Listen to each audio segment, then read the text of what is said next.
A esa investigadora del Colegio de México para analizar lo que está ocurriendo en el conflicto o Venezuela, que está ya con dimensiones internacionales, tiene el continente dividido. Ayer hablábamos con Ana María Salazar y Eduardo Galindo desde Venezuela. Decíamos, Ana María, si era una especie de segunda reedición de Guerra Fría por los polos que se están ahorita incidiendo, ¿no? Es decir, una parte apoyando a Nicolás Maduro, como lo es Rusia, China, Irán en un bloque, el otro la mayoría de continentes a Guaidó, latinoamericanos, entre ellos Donald Trump, que se suma, y México, entre que dice que no se mete, pero sí reconoce a Maduro. A ver, ¿cómo tomar toda esta situación a la que estamos viviendo, doctora? La saludo con mucho gusto. Buenos días. Igualmente, buenos días.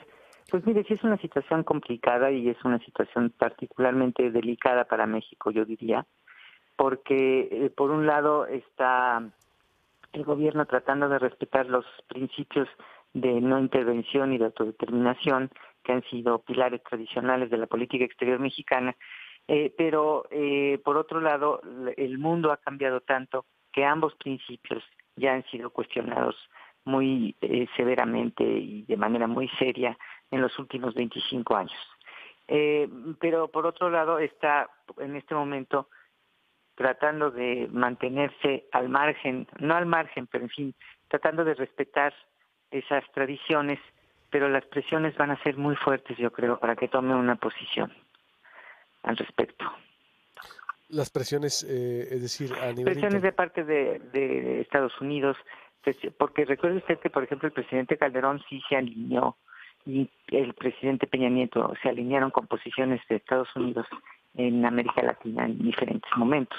Entonces, en esta política del presidente López Obrador de volver al pasado, está recuperando, está tratando de aplicar estos principios que en cierta forma habían sido abandonados por los gobiernos anteriores. ¿Qué es que la no intervención? De la no intervención y la autodeterminación. Pero lo que pasa es que esos principios, en términos generales en el mundo, se han modificado, sí, no se han modificado, pero quiero decir, tienen ahora un diferente significado. El respeto a los derechos humanos justifica lo que se llama ahora el derecho a la intervención. Y es la intervención del exterior en un país en donde los derechos humanos están siendo violados sistemáticamente. Esa es, por ejemplo, la posición de la encargada de Derechos Humanos de Naciones Unidas, Michelle Bachelet, que no tanto está promoviendo la intervención, pero sí ha subrayado la importancia de los derechos humanos de los venezolanos frente a la decisión y a la determinación del presidente Maduro de mantenerse en el poder. Así es, que es parte de la justificación del por qué están cuestionando a Maduro, vamos a decirlo. Sí, pero es muy importante. Dese cuenta que 3 millones de venezolanos han salido del país porque la situación les ha resultado intolerable. Entonces no podemos perder de vista esa situación y el bienestar de los venezolanos que se ha visto comprometido por el presidente Maduro. ¿Cuál es el fondo de la situación de Venezuela? El despotismo de Maduro, el manejo económico, que es una extensión del chavismo, Soledad. Es una extensión del chavismo, es una profundísima crisis económica que ya lleva mucho tiempo, no tienen alimentos, no tienen medicinas, están en una situación realmente de una gran dificultad económica. Y a eso hay que añadir que el presidente Maduro sí es un líder muy autoritario y en este momento él tiene el apoyo del ejército en primerísimo lugar, pero él ha destruido la democracia venezolana. Pero dividido incluso el apoyo. Bueno, hubo una intentona de golpe de Estado a principios de la semana. Lo que hay que tener en cuenta también es que ha desmantelado la democracia venezolana poco a poco, y eso es lo que es muy inquietante para muchos. Para nosotros también debería ser inquietante. ¿Cuál debiera ser la posición de México, Soledad, desde tu punto de vista? ¿Neutralidad total o como está hasta ahorita que dice, sí, pero no nos metemos en conflictos ajenos? Yo la veo, ¿está clara la posición de México frente a esto? Pues por eso decía yo al principio de la conversación, Sí, que es una situación muy delicada y difícil. ambigua, ¿no? La vemos. Sí, yo creo que habría que mantener la debida ambigüedad porque efectivamente hay que tener presente que la política exterior en México siempre ha sido muy divisiva de la opinión. Yo no sé qué tanto lo va a tomar eso en cuenta el gobierno. Habrá gentes que apoyen la posición del gobierno en caso de que se le ocurra de alguna manera participar en la solución del conflicto, y habrá quien exija al gobierno o espere que el gobierno no se involucre. En fin, hay que tener en cuenta también las repercusiones internas de la política exterior.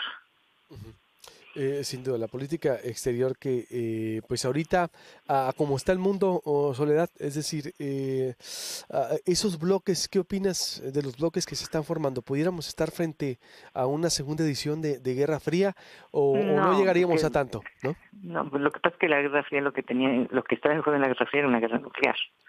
Y eso, el ataque nuclear no está en juego en este momento, yo creo, y en fin, espero que no esté en juego. No, yo creo que es un nuevo equilibrio de poder, es un nuevo balance internacional, desde luego, pero hay que tomar en cuenta que América Latina sigue estando bajo la hegemonía de Estados Unidos.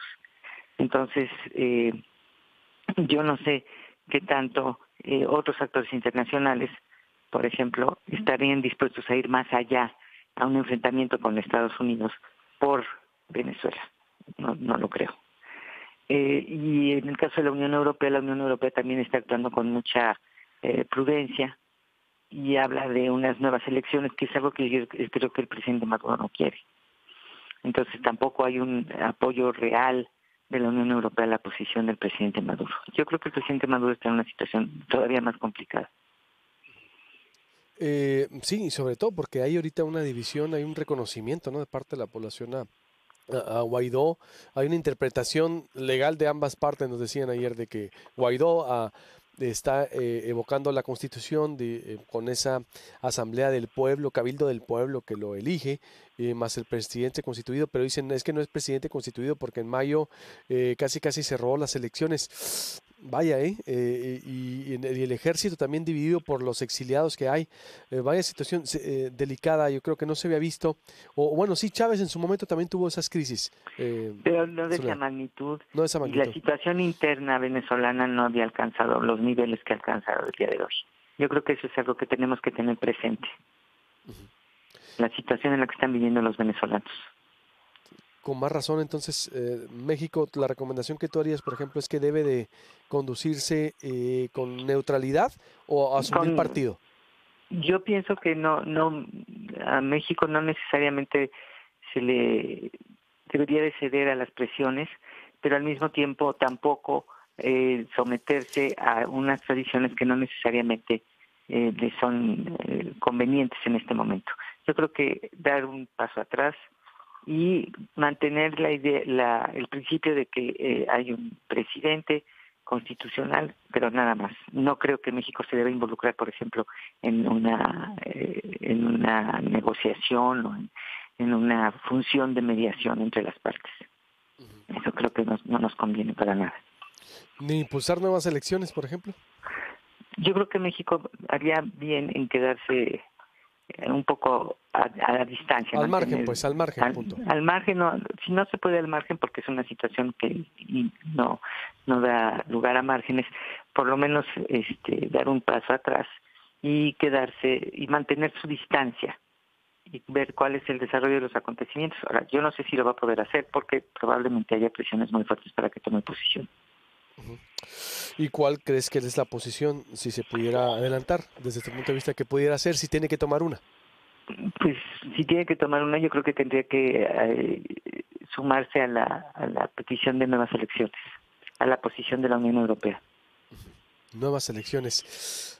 Pero con muchos observadores, ¿verdad? Porque como están las condiciones en Venezuela, nuevas elecciones para que ganara Maduro otra vez, como ha venido, es decir, no, que no sean elecciones fraudulentas, o sea, exacto, que sean elecciones bien observadas y bien supervisadas y vigiladas, desde luego. y Porque si no tenemos el mismo resultado, ¿no? Sin duda. Y las elecciones se están sirviendo últimamente para afianzar la posición de los dictadores. Eso está pasando en África, eso está pasando en Asia, está pasando en Europa. Entonces, efectivamente hay que ser muy cuidadosos con las elecciones. Por último, doctora, la presencia de Rusia, China, ¿no hace ruido en estos bloques? Por ejemplo, cuando es un conflicto latinoamericano del continente acá y que se haya, aunque ciertamente ya por la dimensión que tiene la Unión Europea, es decir, también está emitiendo, va a emitir una postura, pero no, por eso le metíamos la carga esa ideológica tal vez que significó parte de la Guerra Fría, pero ¿no le mete mucho más ruido también esos aliados al conflicto? Bueno, sí, no, yo no les doy demasiada importancia realmente porque creo que es mucho más importante en términos latinoamericanos cuáles son las posiciones de los otros países latinoamericanos.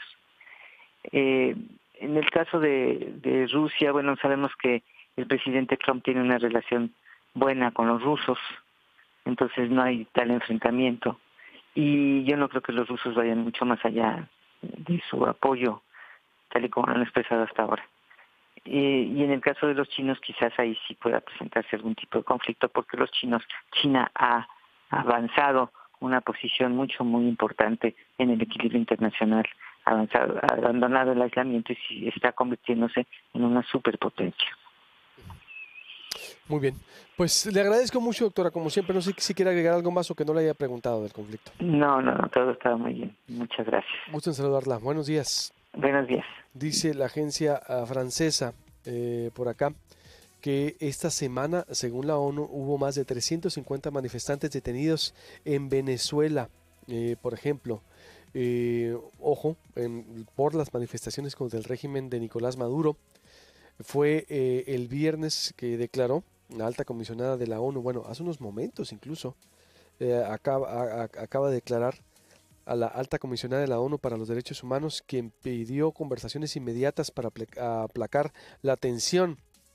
Se trata de Michelle Bachelet, que la expresidenta de Chile, que señala en un comunicado que su oficina recibió informaciones sobre la detención masiva de manifestantes, bastante más que 350 en total esta semana, incluidos los 320 del 23 de enero, por ejemplo.